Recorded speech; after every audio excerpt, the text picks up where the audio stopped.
var. Ondalar. Men bilen birgelikte Bizden Jorabek köçerdimiz. Ana oyun maçacak. Yoğabıt bağ ayının turgunların atından köylülü masillerimiz. Birinci, elektrik jarığı ayılın içinde stalbazlılar tartılgan emez. Jardam menen ayıl ökmötkö jana reske kayrılganбыз. Köp jolu hiç kanday jardam jok деп elin atынан деп turgunlar жазышыптыр. Kim böyle res var mı? Bergen atacak. Sen bundan jadele turat okşoysun işin böyle gelsin. Урматтуу Талайбек Насырбекович, урматтуу Жапалак айылдык аймактык башкарманын жашоочулары. Абыттын тытын айылы боюнча ал жерге буга чейин биз 9 дана электр мамычасын орнотуп нерсени тартып бергенбиз. Эми калганын дагы мынабу быйылкы 2019 кийинки 2019 жылдын иш планына киргизип аткарып берген немеге сунуштаганбыз. Канча мамыча керек? Калжы 10 дана ашык керек. 10 дана. Ondan aş. Mınандай oldu, benim birinci suro bolvadatdı, birinci suro arz bolvadat. Eğer buna 10 mamıça menene çeçile turgan bolsa, men çeçip bereyim. Alan azır erten barıp süйлөшөйлү urmatlı turgunlar. Mına men oşo elektro menen da süйлөшөйүн. Men anda таза su bargan emес, ardından jana Kayırma kanaldan içeride. Bakın dönetim. Qanday bulaydı? 160 миллионда жапалакты комплект киргизип атпайбы 2019-га. Кече жогорку кеңеште дагы жана Алиярбек Абжалиев менен Беркен Нурбек, Абдувахап, Нурбаев. Шурдагы айтты, мен көрдүм премьер-министр 19-га чечет. Şunun içinde var da bulaydı. Өзүңүз дагы сүйлөшүүлөрүңүз ошол жапалак комплексине кетип атат. Атак ондай көчөлөр көп болот азыр. Негизги маселелер şu Жапалак айылын таза сусу, Ош шаарынын таза сусу, бир жамгыр жааса эле ылайга болуп, мына су бербей калып атабыз, көрүп атасыздар да. Анан эң негизгиси мына жолдор экен, айланма жолдор, шаардын ичине кирген жолдор, мына областной больницадан келгенде көрүп атасыңар го пробка болот. Анан көчөлөрдүн асфальттары, ошол нерселерди айтып атабыз да. Бул мамлекеттик деңгээлде чечиле турган маселелер да. Ошон үчүн Кудайдан чечип беребиз деп премьер-министр айтканда буюрса чечилет. Ошо жогорку кеңеш депутаттар менен жолукканда дагы айтып атат. Силер дагы айтып бергиле, ошо биргеликте чечелет. Ошо депутаттарга рахмат. Ошо маселени чечип берип атышат. Анан наркы жылы Кудай буюрса ошо акча эле болуп калса булар чечилет. Теке айылынын мусор ташуучу сигнальный машина 4 айдан бери келбейт. Звонок кылсак техникалар узук деген жооп айтышат. Таштанды толугу менен машина нормалдуу келишин суранабыз дейт.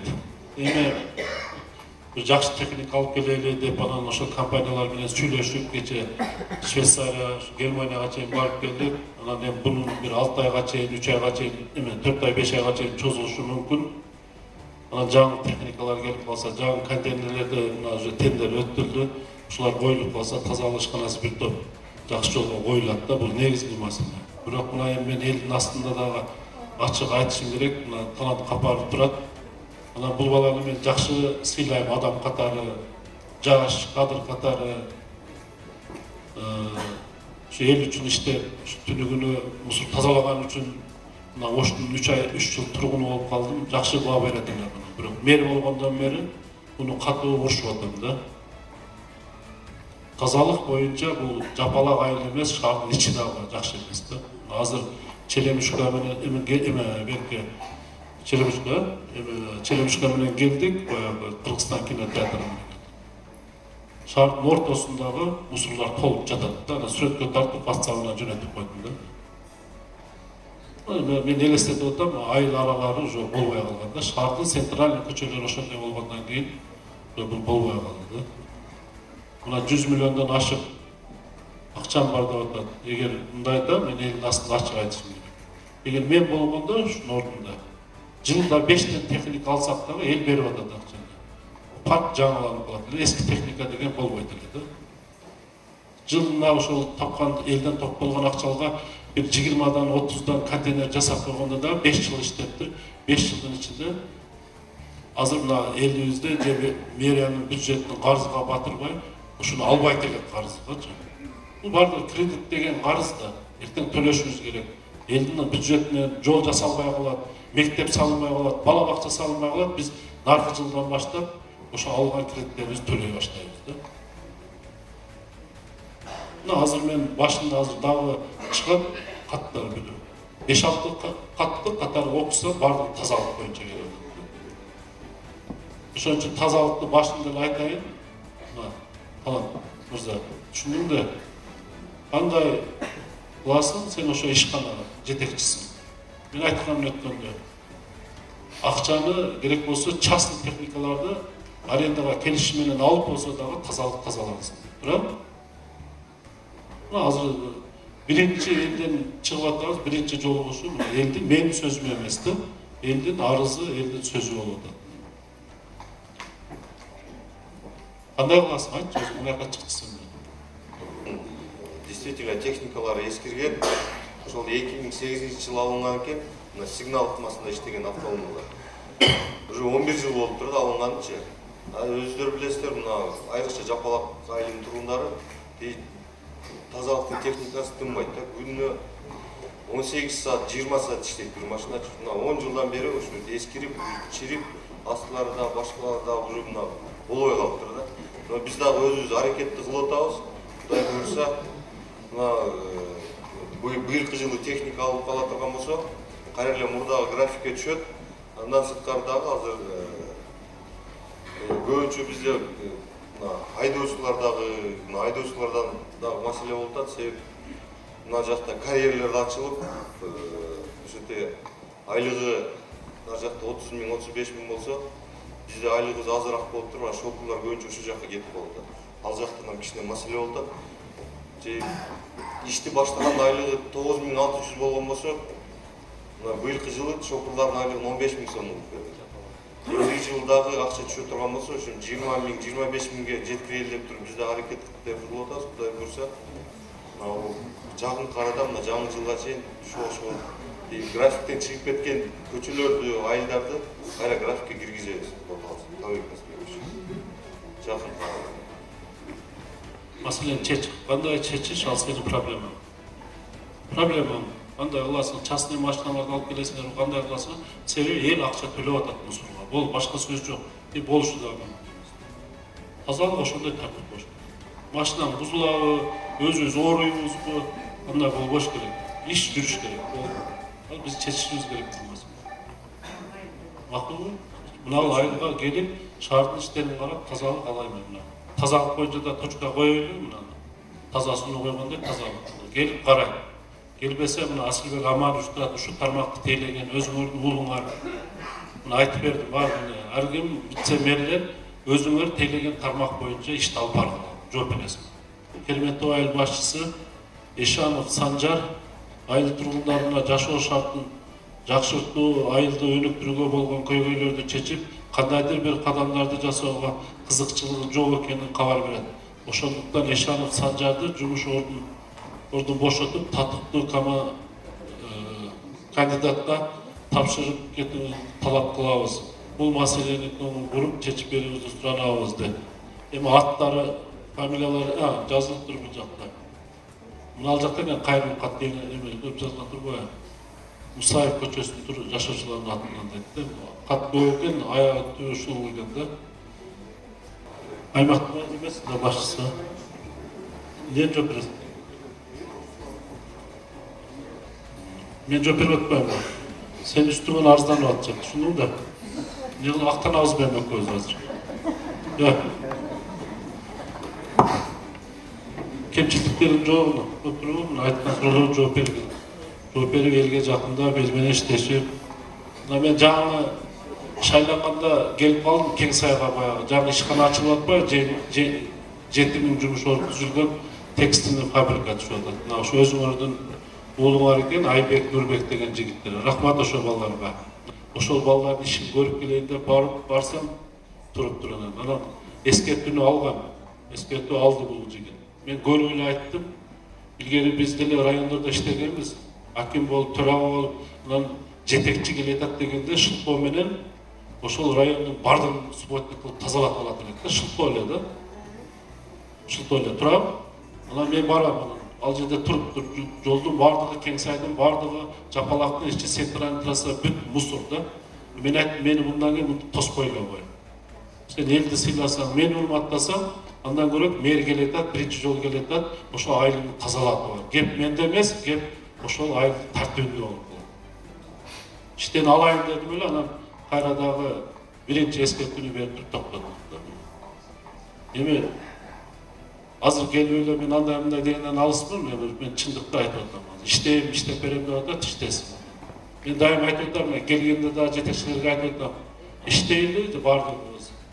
Иштеп көрөлү. Ана иштей албасак, элди кыйнабай, коллективди кыйнабай, нааразычылык тудурбай, адам өзү кетип калыш керек да. Шаардын бир мына территориясына жапалакталып баягы свалканын үстүндө 30 гектар жер бар. Ушул жерге мал базар куруп берсеңер, шаардык бюджетке дагы түшөт эле. Элибизге дагы жакшы болот эле. Бардыгыбыз бул жапалак аймакта тирилигибиз мал менен, тирилик, дыйканчылык менен. Экинчи мына коррупция боюнча больницага мурда городской больницага жаз үчүн 1000 сом берчилек. Азыр 2000 сом беребиз. Ачык эле эч ким айтпайт. Мына барсаң пулуң болсо бересиң, заряны анан лечениеге дагы бересиң. Бул пастел орун алыш үчүн 2000 сом бересиң. Мына налогойго барсаң, налогойго барып, мына жер үлүшүн, тамак үлүшүн тапшырып атабыз. Ошол жерге барсаң, кагаздын акчасы сурап атат, айнан былтыр. Аксагал 50 сом берген мен казды. Бул кагазга бул берет го. Өкмөт өзү берет. Туру канцелярский товарда берет, арма ишканаларда. Олордон да кандай болду биз? Бу президентибиз коррупцияны жок кыл десе, жок бой деп кайрылып көбөйүп атат. Жумабай акабыз аябай жакшы маселени көтөрдү, мен жооп берип коеюн. Күйгөн нерсени айтты да. Бул ачуу чындыкты айтты. Мына мал базар боюнча биз карап көрөлүчү, мына депутаттар менен макулдашып, анан эми таяктын учу эки жагы бар да, көп жерлерде мал базар кылып алып, азыр мал базарды жок кылып бергиле. Мына жыты чыгып атат, балдарыбыз ооруп атат, мына жолдон өтө албай калдык, кыйналып атабыз деп дагы арызданып атышат болгондар. Мына мен айтып атпайм, райондордо иштедик, областта иштедик, көп жерде мал базарды жок кылып бер деген арыздар түшөт да. Силер дагы ойлонгула, биз дагы мына шаардык кеңештин депутаттары турат, ойлонуп туруп, анан мына сунуштарды айтса, булар карап берсе, карайлы болгон. Макулбу? Анан бардык жерибизде эле базар кыла берсек, кийин анан мусоруңар биякта сасып атса, мал базардын жыты чыкса, анан дагы карап көргүлө өзүңөрчү. Макулбу? Мал базар боюнча эгер эл өзүңөр макулбуз, ошондой жакшы жерибиз бар десе, мына балдар тактап чыксын, анан аса ачып берели. Макулбу? Туура. Больница боюнча айтып атасыз. Мен больницага барып, Дор больницага бүт врачтар менен сурандым да. Жакшы деп бергиле сураныч. Эгер азыр мына президентибиз туура айтасыз да, ушинтип президентти биз жаман көрсөтөбүз да. Отуруп алып туруп, система өзгөргөн, бардык жерден дагы деле акчасыз кызмат көрсөтпөйбүз. Президент жалгыз күрөшүп атат, оор болуп атат, жанындагы адамдарды камап атат, ошо жүргөн партиялаштарын камап атат. Ал деле адам да оор. Биз мисалы мына мен мэр катары ар бир келген сайын отургузуп айтат, балдар, көзүңөрдү ачкыла, таза болгула, эл менен жакшы болгула. Мына катуу күрөш кетип атат да туугандай. Бирок бизде система ушундай үйрөнүп калган экен. Мен дагы барып, астыларына барып сурандым врачтардан. Капа болбогула, мына келип атам, ушундай сөздөр бар. Эгер акча алып тутулуп калсаңар, анда капа болбогула, кетесиңер түрмөгө деп атабыз да.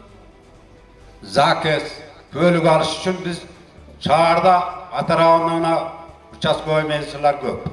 Гөр закс бир эле жерде барганда жок дегенде 50-60 адамдын аркасына өчүрткө турасың. О жерде шаарга караганда биздин жапалак айылыбызда бүт рабочий класс экен, чөтөгөн акчасы аз. Тыйын бербеген кыласың. Жоқ дегенде bir kölük alış üçün 500 сом болса 1000 сом беришin керек. ЗАГС бар ма бізде? Сіз жетекчісіз да? Не болып істейсіз ЗАГСта? Сіз ұқтыңыз да? Елдің сөзін ұқтыңыз, менің сөзім емес. Мен сіздерге барышым керек еле, уақытым болмайды, барам бір күні. Жетекчіңізге салам айтып қойыңыз. Мынау нәрселерді жойғылағын. Мақұл бу? Мынау нәрсені жойғылағын. Екінші, мен елдік жиында ақша сұрап атат, ЗАГСтан ақша сұрап атат, паспорттолдun деген сөзді ұқпайын. Сіздер сұраныштағы, талаптағы. Мақұл бу? Талап. Көрді көрмей ме? Бардыңыз отырып алып тұрып, президентке сөз алып беріп атамыз. Бұл сіздің атыңыз кеп. Сұраныс сізден барып тұрып, жетекчіге айтып, шундай бірінші елдік жиында 500 сом, 1000 сом алынып атат деген сөз болды. Очередь созывать еткенде тоқтатыш керек.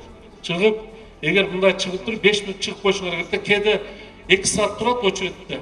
Киргенден мына қағазың жоқ екен бар дейсің.